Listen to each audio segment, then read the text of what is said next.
नमो तस्सा भगवतो अरहतो। नमो बुद्धाय। मैं डॉक्टर सीमा शर्मा आप सभी का हार्दिक स्वागत करती हूँ हमारे इस विशेष कार्यक्रम धम्मदीप में। साथियों, पिछले एपिसोड में हमने चर्चा की 4 आर्य सत्यों में से इच्छा के अनुकूल कार्य न होना दुख का कारण है, और इसी कड़ी को आगे बढ़ाते हुए हम आज चर्चा करेंगे 4 आर्य सत्यों में से एक महत्वपूर्ण विषय दुख निरोध पर। इस विषय पर रोचक जानकारी देंगे हमारे मध्य उपस्थित भंते डॉक्टर चंद्रकीर्ति जी। आपने बुद्ध दर्शन में उच्च शिक्षा प्राप्त की है तथा आपको अनेक सम्मानों से भी विभूषित किया गया है। इसके साथ ही आपने बुद्धिज्म पर अपने विचार विभिन्न मंचों पर प्रस्तुत किए हैं। हम स्वागत करते हैं भंते डॉक्टर चंद्रकीर्ति जी का। भंते जी, आपका बहुत बहुत स्वागत है हमारे इस विशेष कार्यक्रम धम्मदीप में। बहुत बहुत धन्यवाद। जैसे जैसे हमारा कार्यक्रम आगे बढ़ रहा है, दर्शकों की रुचि इसमें स्पष्ट रूप से परिलक्षित हो रही है। वे बहुत सारे प्रश्न हमसे पूछ रहे हैं, अनेक जिज्ञासाएं उनके मन में हैं, अनेक सुझाव भी उनके माध्यम से हमें आ रहे हैं, किंतु सभी को यहाँ सम्मिलित करना हमारे लिए संभव नहीं है। मैं वहाँ से कुछ चयनित प्रश्नों को आपके समक्ष रखूँगी, जिनमें से मेरा पहला प्रश्न आपसे यह है कि अविद्या से क्या तात्पर्य है। कृपया हमारे दर्शकों का मार्गदर्शन करें। नमो तस्सा भगवतो अरहतो सम्मा सम्बुद्धस्सा। नमो तस्सा भगवतो अरहतो सम्मा सम्बुद्धस्सा। नमो तस्सा भगवतो अरहतो सम्मा सम्बुद्धस्सा। बहुत बहुत धन्यवाद सीमा जी, आपने अपने दर्शकों के प्रश्न को पूछा है। प्रश्न है अविद्या से क्या तात्पर्य है। जो कि हम जानते हैं कि तथागत गौतम बुद्ध ने ज्ञान प्राप्ति के बाद जो कुछ भी उन्होंने सर्वप्रथम बताने की कोशिश की, वह अज्ञान के कारण ही मनुष्य के जीवन काल में दुख उत्पन्न होते रहता है। और अज्ञान का मतलब है 4 आर्य सत्य को न जानना। वह जीवन जिसमें सत्य का पता न हो, वह जीवन दुख भरा जीवन, वह जीवन जो 4 आर्य सत्य से दूर है, इसी को हम अज्ञान के नाम से जानते हैं। और हम जानते हैं कि अज्ञान जो है ये सभी चीज़ों की जननी है।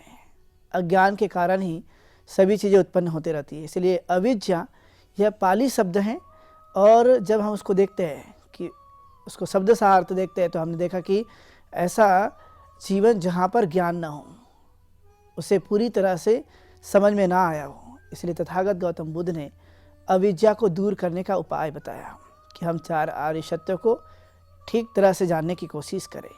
और इसलिए यह तथागत गौतम बुद्ध के जीवन काल में उन्होंने जानने की कोशिश की और बताया कि इस अज्ञान को मैंने पूरी तरह से समाप्त कर दिया है।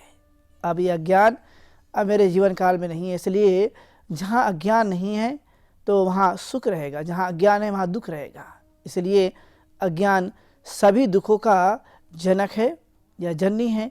और इसी तरह से हम जीवन काल में देखते रहते हैं कि मनुष्य अनेक प्रकार के कष्ट झेलते रहता है, दुख झेलते रहता है, अनेक प्रकार की समस्या उसके जीवन काल में आती रहती है। उसे प्रज्ञा का अभाव होता है। इसलिए तथागत गौतम बुद्ध ने कहा कि सब कुछ जो है वो अविद्या से शुरू होता है। तो अविद्या पच्चया संखारा, संखारा पच्चया वियान, वियान पच्चया नाम रूप, नाम रूप पच्चया सड़ायतन, सड़ायतन पच्चया फस्सो, फस्स पच्चया वेदना, वेदना पच्चया तन्हा, तन्हा पच्चया उपादान, उपादान पच्चया भव, भव पच्चया जाति, जाति पच्चया जरा मरण शोक परिदेव, दुख दोमनस उपाय सखंदस होती। अर्थात ये पाली है।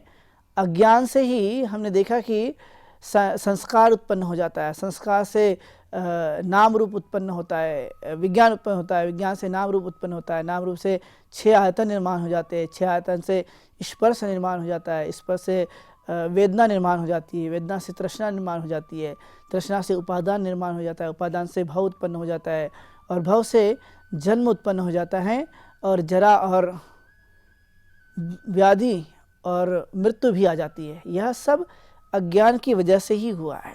जहाँ अज्ञान नहीं वहाँ पर ये सभी चीज़ें अस्तित्व में नहीं आती। अर्थात अज्ञान से ही मनुष्य के जीवन काल में ऐसी अनेक प्रकार की चीज़ें उत्पन्न होते रहती हैं।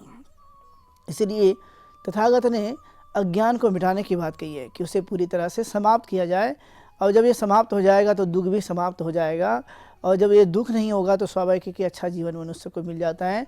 और जो बार बार हम लोग अपने जीवन काल में जन्म लेते रहते हैं वह सब कुछ समाप्त हो जाता है।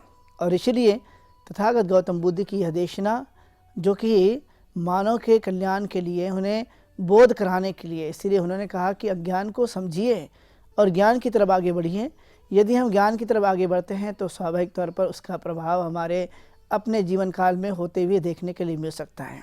इसलिए अज्ञान यह सबसे बड़ा दुख का कारण है मनुष्य के जीवन काल में, क्योंकि सभी चीज़ें यहीं से आरंभ हो जाती है और चाहो तो हम इसे समाप्त कर सकते हैं। इसलिए तथागत ने कहा मैंने संबोधि को प्राप्त कर लिया है, अर्थात मैंने अज्ञान को मिटा दिया। अज्ञान का मतलब अंधकार को मिटा दिया और मैंने अब ज्ञान रूपी प्रकाश प्राप्त कर लिया है। और जब मैंने ज्ञान रूपी प्रकाश प्राप्त कर लिया तो स्वाभाविक है कि इस अज्ञान की वजह से हम जो भी कार्य करते हैं अपने जीवन काल में वह दुखदायी होता है, लेकिन हम जान कर करते हैं, ज्ञान के साथ करते हैं तो वह दुखदायी नहीं होता, क्योंकि हम जीवन काल में सोचकर विचार करके अपने जीवन को बेहतरीन तरीके से जीने का अभ्यास करते रहते हैं। इसलिए अविद्या यह सबसे बड़ा दुख का कारण है। अविद्या से ही संस्कार निर्माण हुआ है, यहीं से सभी चीज़ें उत्पन्न हो रही हैं। और इसलिए तथागत ने कहा कि अज्ञान को मिटाओ, अतदिव भाव, अपने अंदर के प्रकाश को उत्पन्न करो। जब हम ज्ञान रूपी अंदर के प्रकाश को उत्पन्न कर देते हैं तो प्रकाश रूपी यह ज्ञान जो है हमारे जीवन काल में उत्पन्न होते रहता है। इसलिए तथागत ने कहा यहाँ वहाँ भटकने की जरूरत नहीं है, अंदर ही हमारे भीतर ही वो ताकत है, वह शक्ति है, बशर्ते हमें उसे जानने की कोशिश करना, समझने की कोशिश करना। इसलिए दर्शकों, आपने बड़ा ही अच्छा सुंदर प्रश्न को यहाँ पर उत्पन्न किया है कि अज्ञान क्या है, अविद्या क्या है। अविद्या यह सबसे बड़ा दुख का कारण है। आप लोगों को यह जानकर प्रसन्नता होगी कि इस अज्ञान को हमने जान लिया तो स्वाभाविक हम प्रकाश की तरफ आगे बढ़ सकते हैं, ज्ञान की तरफ आगे बढ़ सकते हैं और अपने स्वयं का दीपक जला सकते हैं। हम उसे प्रकाशित कर सकते हैं, उसके अंदर की चेतना को जगा सकते हैं। जहाँ पर चेतना जाग जाती है वहाँ पर अब अंधकार नहीं रहता, वहाँ ज्ञान नहीं रहता है। और इसलिए यह एक मनुष्य के जीवन काल में एक अद्भुत बात है, अद्भुत शक्ति मिली हुई है इंसान के भीतर, जो जानने के बाद, समझने के बाद, अज्ञान को मिटाने के बाद वह स्वयं ही रोशनी कर देता है, प्रकाश कर देता है और चारों तरफ फिर प्रकाश का माहौल हो जाता है। हमने देखा कि जहाँ प्रकाश है वहाँ अंधेरा नहीं रहता, और जहाँ अंधेरा है तो उस अंधेरे को मिटाने का प्रकाश ही एक उपाय है जिसे हम मिटा सकते हैं। और इसीलिए संसार में हमने कई मनुष्य को देखा है कि जो रात दिन जो इस अज्ञान के कारण न जाने कितना दुख वह अपने जीवन काल में लाते रहते हैं।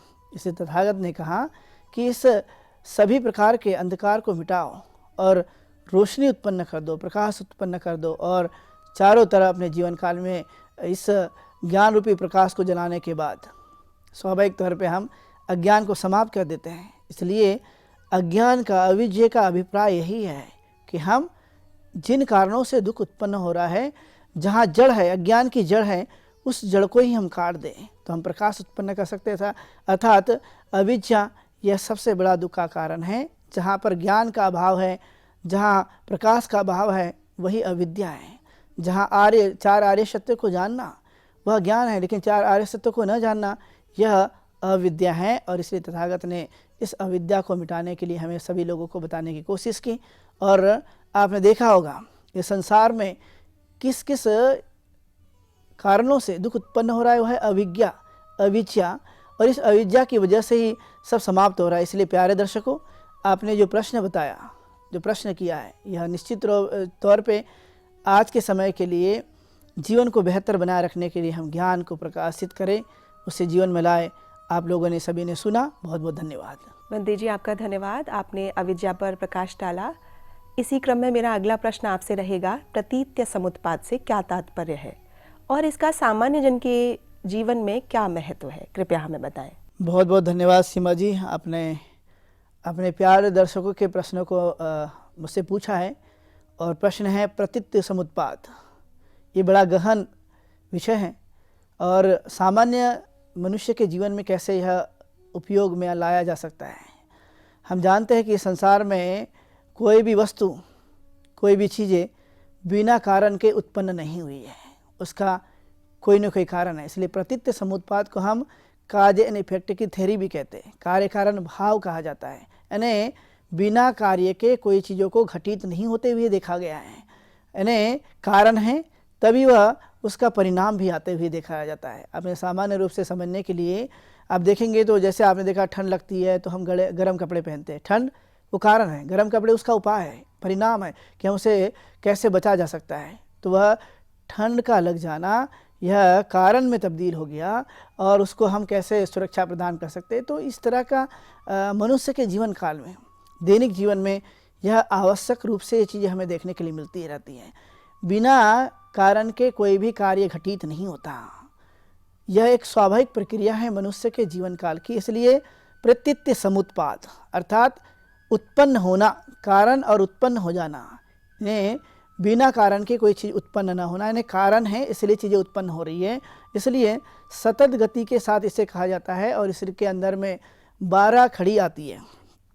12 खड़ी का मतलब है 12 ऐसी चीज़ें हैं यानी जिसके कारण यह चीज़ें हमें समझ में आती है और उसका निरोध करने के बाद तो कैसे चीज़ें समझ में आती है। इसलिए इसका विस्तृत दो मूल प्रश्नों के बाद भी हम लोग इसका जो उल्लेख है वो करने की मैं कोशिश करूँगा, लेकिन संक्षिप्त में यहाँ जानने के लिए कि कोई भी कार्य बिना कारण के कभी घटित नहीं होता।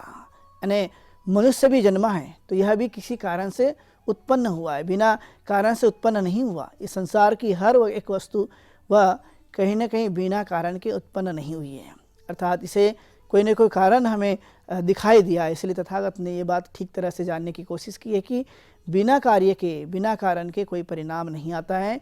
यह एक स्वाभाविक तौर पे हम देख सकते हैं, जिसका हम ये जानने के लिए कि अविद्या जो संस्कार को उत्पन्न कर देती है, संस्कार से यह विज्ञान उत्पन्न हो जाता है, विज्ञान से नाम रूप उत्पन्न हो जाता है, नाम रूप से यह स्पर्श उत्पन्न हो जाता है, स्पर्श से वेदना उत्पन्न हो जाती है, वेदना से तृष्णा उत्पन्न हो जाती है, तृष्णा से उपादान निर्माण हो जाता है, उपादान से भव निर्माण हो जाता है, भव से जन्म निर्माण हो जाता है, जन्म से बुढ़ापा निर्माण हो जाता है, बीमारी उत्पन्न हो जाती है, मृत्यु उत्पन्न हो जाता है। यह एक के बाद एक आने वाली प्रक्रिया है और इसलिए तथागत इसे कार्य कारण भाव के नाम से जानने के लिए हमें बताते हैं कि यह एक 12 खड़ियाँ हैं जो एक दूसरे पर निर्भर है या आश्रित है, एक होने से दूसरी चीज़ें उत्पन्न हो रही है।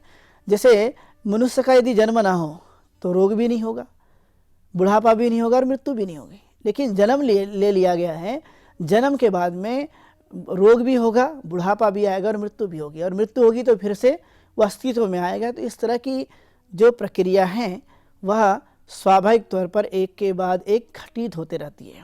उसको हम बदल सकते हैं और उसे जीवन में हम लोग परिवर्तन भी ला सकते हैं, लेकिन इस संसार की हर एक वस्तु, हर एक चीज़ें वह बिना कार्य के वह उत्पन्न नहीं हो रही है। इसलिए प्यारे दर्शकों, आपको जानकर यह बड़ी अति प्रसन्नता भी होगी कि हमें बोध प्राप्त हो रहा है, हमें ज्ञान प्राप्त हो रहा है, कि हमें जानने का अवसर प्राप्त होता है कि बिना कारण के कोई चीज़ें उत्पन्न नहीं होती। उदाहरण के लिए सामान्य तौर पे यदि हम समझें तो आपने देखा कोई व्यक्ति ने अपराध कर लिया है, तो अपराध करना वो कारण है, उसका परिणाम क्या होगा? तो हम जानते हैं कि किसी ने अपराध किया है तो उसे सज़ा मिलेगी, वो अपराधी कहलाएगा, उसे कई सारे तकलीफ़ों का सामना करना पड़ेगा। और किसी ने अच्छा कार्य किया है तो आपने देखा अच्छा कार्य किया मतलब उसे प्रोत्साहन मिलेगा, कारण क्या है? अच्छा, इसलिए परिणाम भी क्या होगा? प्रोत्साहन, यानी उसको अच्छा रिवॉर्ड या अवार्ड मिल सकता है। तो यह एक स्वाभाविक तौर पर हम चीज़ें देखने की कोशिश करते रहते हैं। इसलिए तथागत ने बड़ी गहनता से अनुभव के तौर पर ये बातें समझाने की कोशिश की है कि इस संसार में कोई भी कार्य बिना कारण के उत्पन्न नहीं होता। इसलिए इसे प्रतीत्य समुत्पाद कहा गया है कि प्रतीत्य समुत्पाद मतलब जो चीज़ें हो रही हैं, उत्पन्न हो रही है, वो बिना कार्य के उत्पन्न नहीं हो रही है। और इसलिए यह एक बड़ा सुंदर आप लोगों को मैं बताते हुए प्रसन्नता हो रही है कि मैंने आप लोगों को ये प्रतीत्य समुत्पाद बताया। इसलिए प्यारे दर्शकों, आप अपने दैनिक जीवन में इसे ठीक तरह से जानें और समझने की कोशिश कीजिए, ताकि हम जो भी कार्य करें उसका ठीक तरह से परिणाम आए और जीवन को हम अच्छा सुखमय जीवन व्यतीत कर सकें। इस तरह का अभ्यास ज़्यादातर अच्छा माना जाता है। इसलिए प्यारे दर्शकों, आपने सुना बहुत बहुत धन्यवाद। बंदे जी, आपका बहुत बहुत धन्यवाद। प्रतीत्य समुत्पाद एक कठिन सा शब्द प्रतीत होता है, किंतु आपने बड़ी सरलता से उसे हमारे दर्शकों के समक्ष रखा। आपका धन्यवाद। अब हम बढ़ रहे हैं कार्यक्रम में अपने मूल विषय की ओर। जैसा कि आपको विदित है, 4 आर्य सत्यों में से दुख निरोध पर एक विस्तृत चर्चा हमें देखने को मिलती है। आज का हमारा विषय भी यही है, तो कृपया हमारे दर्शकों को इस विषय पर मार्गदर्शन करें। बहुत बहुत धन्यवाद सीमा जी, आपने अपने दर्शकों को जो उनकी जो जिज्ञासा है उसको आपने प्रस्तुत करने की कोशिश की प्रश्न के रूप में। प्रश्न है कि तथागत गौतम बुद्ध का 4 आर्य सत्य में से तीसरा आर्य सत्य दुख निरोध। चूँकि हम जानते हैं कि दुख है तो दुख को हम निरोध मतलब उसको रोक भी सकते हैं, और तथागत की यह देशना स्वाभाविक तौर पर हम देखते हैं कि मानव के कल्याण के लिए कैसे हम सिद्ध कर सकते हैं या उन्हें कैसे हम दुखों से हकीकत के रूप में उन्हें एहसास दिला सकते हैं। तो हमने पाया है कि संसार में इस तरह का दुख उत्पन्न हुआ है। दुख के कारण को भी हमने जाना है, और वो कौन कौन से कारण हैं। तो हमने देखा है कि वो कारण हैं जन्म, रोग, बुढ़ापा, मृत्यु और अप्रिय लोगों का मिल जाना, प्रिय लोगों का बिछड़ जाना। जैसी इच्छा रखते, चाहत रखते वैसी चीज़ें ना मिले तो भी दुख होता है। और ये पंच स्कंद से बना हुआ हमारा जो जीवन है यह भी दुख का कारण है। तो तथागत कहते हैं ये दुख है, तो इसका हम निरोध कैसे कर सकते हैं। तो स्वाभाविक तौर पर हम जब जानते हैं कि दुख का निरोध तथागत गौतम बुद्ध ने ठीक तरह से समझाने की कोशिश की है, वह है प्रतीत्य समुत्पाद को जानने के लिए, और उसके माध्यम से हम इन चीज़ों को कैसे हम दूर कर सकते हैं। निरोध का मतलब होता है उसे रोक देना। यानी दुख है, अब दुख है तो उसे रोका जा सकता है। निरोध का मतलब रोक जाना, और दुख को रोकना, दुख निरोध, दुख को रोक देना। कैसे रोक सकते हैं। तो तथागत ने समझाया कि देखिए, आप लोग जानते हैं कि सब कारण जो है वो अविद्या का है, जो मैं पाली में आप लोगों को सर्वप्रथम बताने की कोशिश करूँगा। अविद्या पच्चया संखारा, संखारा पच्चया वियान, वियान पच्चया नाम रूप, नाम रूप पच्चया षडायतन, षडायतन पच्चया फस्सो, फस्य पच्चया वेदना, वेदना पच्चया तन्हा, तन्हा पच्चया उपादान, उपादान पच्चया भव, भव पच्चया जाति, जाति पच्चया जरा मरण, शोक परिदेव दुख दो मनस उपाय सखंदस होती। अर्थात निरोध कहाँ करना है। तो उन्होंने कहा कि जो अविद्या है उसका निरोध तो संस्कार उत्पन्न नहीं होगा, और जब संस्कार का हम निरोध कर देते हैं तो विज्ञान उत्पन्न नहीं होगा, और जब विज्ञान का निरोध कर देते हैं तो नाम रूप उत्पन्न नहीं होगा, और जब नाम रूप उत्पन्न नहीं होगा तो 6 आयतन उत्पन्न नहीं होंगे, और जब 6 आयतन उत्पन्न नहीं होंगे तो वेदना नहीं होगी, और जब वेदना का निरोध कर देंगे तो तृष्णा उत्पन्न नहीं होगी, और जब तृष्णा का निरोध कर देंगे तो उपादान निर्माण नहीं होगा, और जब उपादान का निरोध कर देंगे तो भव उत्पन्न नहीं होगा, और जब भव का निरोध कर देंगे तो जन्म नहीं होगा, और जब जन्म का निरोध कर देंगे तो यहाँ पर व्याधि मतलब रोग, बुढ़ापा और मृत्यु, इसका निरोध हो जाता है, वो हो नहीं पाता।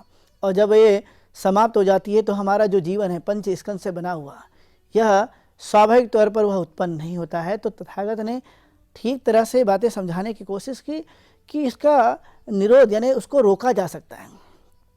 जब हम रोकेंगे तो स्वाभाविक है कि वह रुक जाएगा, और ये रुकने के कारण मनुष्य के पास में ये जीवन में जो कुछ भी एहसास हुआ है, जो कुछ भी जीवन मिला है, उसके सोचने समझने की ताकत मिली है, उसके माध्यम से जब वो जानता है तो उसे रोक सकता है। हम स्वाभाविक है कि हम अपने जीवन काल में जो भी संस्कार करते हैं, जो भी हम कार्य करते हैं, तो आपने देखा कार्य जो है अच्छे और बुरे दोनों कार्य संपन्न होते हैं व्यक्ति के द्वारा। तो जब ये दोनों ही उत्पन्न होते हैं, दोनों ही काम करते हैं, तो उसका प्रभाव हमारे मस्तिष्क पे पड़ते रहता है। अच्छा करो या बुरा करिए। तो जब अच्छा करते हैं तो उसका भी प्रभाव हमारे जीवन काल में होता है, और बुरा करते हैं तो वो भी जीवन काल में होता है। फिर हम देखते हैं तो यह ज्ञान हो जाता है, हम उसको जानते हैं, और जब जानते हैं तो आपने महसूस किया होगा कि इससे हमारा जीवन मिला हुआ है। तो जीवन काल में हमारे पास में 6 इंद्रियां हैं, 5 इंद्रियां हैं। अब ये 5 इंद्रियों को हम कैसे जानें कि इसका अलग अलग उपाय है। तो आपने देखा हो कि हम कान से सुनने का काम करते हैं, आँख से देखने का काम करते हैं, नाक से गंध लेने का काम करते हैं, जीवा से हम रस लेने का काम करते हैं, त्वचा से हम स्पर्श करते रहते हैं। यह एक अपना अलग अलग विषय है। यह कोई भी इंद्रियों का एक विषय नहीं है, सब इंद्रियों का अलग अलग विषय हमें देखने के लिए मिलता है। और जब ये अलग अलग विषय हैं तो आपने कई बार देखा हो कि मनुष्य को वेदना होती है, सुखद वेदना है, दुखद वेदना है, सुखद और अदुखद वेदनाएं ये स्वाभाविक तौर पे हमारे जीवन काल में देखी रहती है। आपने देखा कि जो मूल कारण बताया गया है कि हम कहाँ रोकें, तो मूल कारण है तृष्णा का। तृष्णा मतलब लोभ, द्वेष और मोह, यह हमारे जीवन काल में पाई जाती है। अब जब लोभ, द्वेष और मोह यह हमारे लिए एक अग्नि के समान है, दोषा अग्नि, मोहाग्नि, रागाग्नि, यह एक अग्नि के समान है। और यह जब हमारे पास रहती है तो स्वाभाविक तौर पे हमें वह चीज़ें जो बार बार हमारे प्रकट होती है। तो तृष्णा भी 3 तरह की होती है, काम तृष्णा, भव तृष्णा, विभव तृष्णा। आपने देखा होगा कि मनुष्य के जीवन काल में काम भावनाएं, काम वासना की भावनाएं बार बार उत्पन्न हो रही है, और वो इतनी उत्पन्न होती है कि मनुष्य उसमें ही चला जाता है, उसमें ही वह जीवन यापन करता है, उसे बड़ा अच्छा लगता है कि यह जीवन है। लेकिन बुद्ध ने कहा कि यह मनुष्य के जीवन काल में बार बार इस तरह की भावना उत्पन्न होती है जो उसी में फंसा रहता है। और फिर देखा कि भाव तृष्णा है, होने की तृष्णा, मैं बार बार जन्म लूँ, बार बार मैं अपने इस जीवन में आते हुए दुख को मैं प्राप्त कर सकूँ। तो यह बार बार होने की जो भावनाएं हैं वह कहीं ना कहीं दुख का कारण बन जाती है। फिर देखा गया कि विभव तृष्णा, यानी बार बार और होता है और होने की और भी इच्छा मजबूत हो जाती है, अब यहाँ टूट नहीं जाती। लेकिन जब हम तृष्णा को, लोभ, द्वेष और मोह को, चीज़ों को हम अपने जीवन काल से समाप्त कर देते हैं, उसे नष्ट कर देते हैं, तो ऐसा जीवन स्वाभाविक तौर पर है कि वो एनलाइटेड कहलाता है। अब यहाँ पे आगे की प्रक्रिया होने की संभावना नहीं है। क्या, किस बात का निरोध है? तो निरोध है कि जो होने की भावना है, बार बार उत्पन्न हो रहा हूँ, इसकी भावना जो है यहाँ पे अब रुक जाती है। और इसलिए अब बाकी का जन्म, बुढ़ापा, मृत्यु, मरण ये अब होगा नहीं, क्योंकि हमने यहाँ पे उसको जान लिया है। निरोध कैसे किया जा सकता है, उसको रोका कैसे जा सकता है। और इसलिए तथागत गौतम बुद्ध ने इसको ठीक तरह से हमें समझाने की कोशिश की कि मानव का जीवन मिला हुआ है। इस संसार में मानव के साथ साथ छोटे बड़े भी जीव रहते हैं, और वे सभी जीव जंतु इस संसार में रहते हैं। लेकिन सबसे ज़्यादा अहम जो जीवन है वो मनुष्य का, क्योंकि उसके पास में सोचने और समझने की ताकत होती है, उसके पास बुद्धि होती है, उसके पास माइंड होता है, और इसी कारण से वह इन चीज़ों को बड़ी गंभीरता के साथ जान सकता है। और इसलिए उन्होंने उन्हें समझाने की कोशिश की, बताने की कोशिश की कि यह जीवन जब मनुष्य को मिला हुआ है, और इस जीवन में हम जानते हैं कि नाम रूप है, नाम मतलब मन और रूप मतलब दिखने वाला हमारा शरीर। और ये जब दिखने वाला हमारा शरीर है तो स्वाभाविक तौर पर हम जान सकेंगे कि यह मिट्टी, पानी, हवा, उष्णता से बना हुआ है। और जब ये हमें जीवन मिला हुआ है तो इन जीवन को हम यथार्थ रूप से हम जब जान पाते हैं तो होने वाले दुखों को, होने वाले उन परिणामों को हम यहाँ पर रोक सकते हैं। उसका पूरी तरह से जान करके अब होने की संभावना जो है वो हम होने नहीं देंगे। तो यह एक बड़ी अच्छी तरह से तथागत गौतम बुद्ध ने समझाने की कोशिश की, क्योंकि लोग जान नहीं पाते थे कि इसको निरोध कैसे करना है, दुख कैसे उत्पन्न हो गया तो उसे हम कैसे रोक सकते हैं। बहुत सारे लोगों को ये पता नहीं था, लेकिन तथागत ने ये स्वाभाविक तौर पर हमें समझाने की कोशिश की। आपने देखा होगा कि आम जनता जो है वो इस तरह से सोचती रहती है। उदाहरण के लिए सामान्य सा प्रश्न होता है कि किसी के जीवन काल में दुख आ गया, दुख कैसे हो गया? तो आपने देखा कि बहुत सारे घरों में कभी कभी लड़कियां होती रहती हैं, कभी किसी की मृत्यु हो जाती है, या ऐसे कई बार हो जाता है जैसे कि एक्सीडेंट हो गया, किसी की मृत्यु हो जाती है, कई बार रोग हो जाता है, बड़े बड़े रोग हो जाते हैं। तो अपने को लगता है कि ये सब हमारे साथ ही ऐसा हो रहा है, तो वो दुख महसूस करते हैं। लेकिन उन्हें यह समझ पैदा करना कि यह तो हो गया है, लेकिन यह होने के बाद में मैं कोई अकेला मनुष्य नहीं हूँ जो मेरे साथ हो रहा है। इस संसार में जन्म की प्रक्रिया के बाद ये सब हो जाने वाला है। वह कहीं ना कहीं हमें ये चीज़ें देखने के लिए मिल सकती है, लेकिन जब उसे समझ में आ जाए कि नहीं, मैं कोई अकेला व्यक्ति नहीं हूँ, मेरे घर ही संकट नहीं आया है, मैं ही कोई अकेला इसका भागी नहीं हूँ, तो जब इन सत्य का एहसास हो जाना तो उसे दुख उत्पन्न नहीं होगा। तो आपने देखा कि बहुत सारे ऐसे परिवार होंगे जहाँ पर ये चीज़ें देखने के लिए मिलती रहती है। आज के समय में आपने देखा कि किसी के घर में लड़कियाँ उत्पन्न हो रही हैं, वो चाहत क्या है? पुत्र की प्राप्ति। अब ये पूरा ना हो तो हम कहीं ना कहीं दुख हो जाता है। तो लेकिन बुद्ध ने कहा कि जब हम इसको समझ जाते हैं कि नहीं, यह जीवन मिला हुआ है, तो ये हमारे कोई हाथों में नहीं है, यह तो एक प्रक्रिया है, और उससे जो भी उत्पन्न होगा तो हम उसको एक्सेप्ट करें, स्वीकार करें, उस सत्य को जानने की कोशिश करें, तो यहाँ पर हम निरोध कर सकते हैं दुख का, ये नहीं होगा। लेकिन हम जब इसको जानते नहीं हैं तो आपने देखा कि स्वाभाविक तौर पे हमें दुख उत्पन्न हो जाता है। जब आपने देखा कि मृत्यु हो जाती है, कई कारणों से मृत्यु होती है, कोई दुर्घटना हो जाने के कारण, कोई बीमारी के कारण, कोई बूढ़ा हो जाने के कारण, या नाना प्रकार के ऐसे संकट आने के बाद, खुद ही कभी आपने देखा कि बहुत सारे लोग जो है वो खुद ही सुसाइड हो जाते हैं। तो ऐसी परिस्थितियों में यह जानना और इस सत्य को हमें अपने जीवन काल से जोड़ने की कोशिश करना कि ये जो दुख हैं, अब ये दुख तो आया है, लेकिन क्या इसे हम हमेशा के लिए बरकरार रखने की कोशिश करेंगे तो इसे रोका जा सकता है, इसे दूर किया जा सकता है जब हम सत्य को ठीक तरह से जानते हैं। इस सत्य को हम खुद एहसास करते हैं, खुद उसे जीने की कोशिश करते हैं, तो यह स्वाभाविक तौर पे हम इसे दूर कर सकते हैं। इसलिए आपने देखा होगा कि जब जन्म है तो मृत्यु भी निश्चित होगी, इस प्रक्रिया को कोई रोक नहीं सकता। लेकिन इसको रोके कैसे? तो उन्होंने कहा कि जन्म ही मत होने दो, और जब जन्म ही होगा तो मृत्यु का सवाल ही उत्पन्न नहीं होगा, और जब सवाल उत्पन्न नहीं होगा तो अनेक प्रकार के दुख जो हम लोग जीवन काल में भोगते रहते हैं, जीवन काल में मिलते रहता है, इससे कोई छुटकारा मनुष्य को नहीं है। लेकिन छुटकारा तब है जब हम इसको अपने जीवन काल में अनुभव के तौर पर जान पाते, एहसास कराते हैं। इसलिए तथागत ने कहा कि मैंने इन सब चीज़ों को ठीक तरह से जाना है, और मैंने जब जाना तो मैंने भी अनेक बार जन्म लेकर वह दुख के उस भाग को मैंने भी जीने की कोशिश की, लेकिन अब मैंने जान लिया है, मैंने अपने जीवन काल से लोभ, द्वेष और मोह को पूरी तरह से काट दिया है।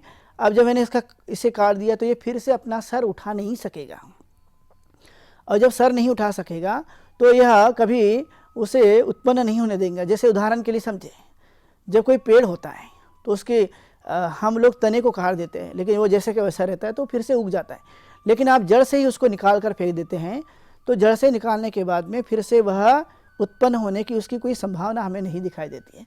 तो यही बात उन्होंने तथागत ने समझाने की कोशिश की कि यदि हमने ठीक तरह से जान लिया कि किन कारणों से दुख उत्पन्न होता है, तो उन दुखों को हम जड़ से कैसे काट दें। तो जड़ से काट दिया है तो अब दुख समाप्त हो जाता है। इसलिए तथागत ने ठीक तरह से इस बातों पर हमें जोड़ते हुए समझाने की कोशिश की कि हे उपासक उपासिकाओं, हे प्यारे मेरे सभी अनुयायियों, आपको इस ठीक तरह से दुख को दूर करने का, उसे रोकने का मैंने आप लोगों को उपाय बता दिया है। अब ये रोकने का जब मैं उपाय बता दिया है तो इसे आप अमल में लाइए और अपने खुद के दुखों को दूर कीजिए, ताकि आप सुखपूर्वक और अच्छी तरह से जीवन को यापन कर सकते हैं। इसलिए दैनिक जीवन में इसका बड़ा अहम महत्व है। आए दिन कहीं ना कहीं घटनाएं होती रहती है, आए दिन कहीं ना कहीं दुख उत्पन्न होते रहता है, तो उसका यह एक उपाय है। इसे हम इम्प्लीमेंट करें और जीवन को जीने की कोशिश करें। आप सभी दर्शकों ने मुझे ठीक तरह से सुनने की कोशिश की है, मैं आप सबको बहुत बहुत धन्यवाद देता हूँ और यहीं पर रुकता हूँ। बहुत शुभ मंगलम। भंते जी, आपका बहुत बहुत धन्यवाद। आपने हमारे दर्शकों को 4 आर्य सत्य के एक महत्वपूर्ण विषय दुख निरोध पर बहुत महत्वपूर्ण जानकारी प्रदान की। प्रिय दर्शकों, आज के इस विशेष कार्यक्रम में इतना ही। अब समय हो चुका है आज के कार्यक्रम को यहीं विश्राम देने का, लेकिन उससे पूर्व आपको बताना चाहते हैं कि आपके मन में किसी तरह के प्रश्न हो, जिज्ञासाएं हो तो या सुझाव हो तो आप हमें भेज सकते हैं। हम प्रश्न पूछने के लिए और सुझाव देने के लिए हमारा व्हाट्सएप नंबर है 9639010109। आप हमें ईमेल भी कर सकते हैं। हमारी ईमेल आईडी है subharatibuddha@gmail.com। तो आशा करते हैं आप अपनी जिज्ञासाओं और प्रश्नों को दबाएंगे नहीं, हमारे इस कार्यक्रम का हिस्सा बनकर हमसे प्रश्न पूछते रहेंगे और अपने सुझाव भी हमें भेजते रहेंगे। तब तक मैं डॉक्टर सीमा भंते चंद्र कीर्ति जी के साथ आपसे विदा लेती हूँ। कल इसी समय आपके सामने फिर उपस्थित होंगे। नमो बुद्धाय। नमो तस्सा भगवतो अरहतो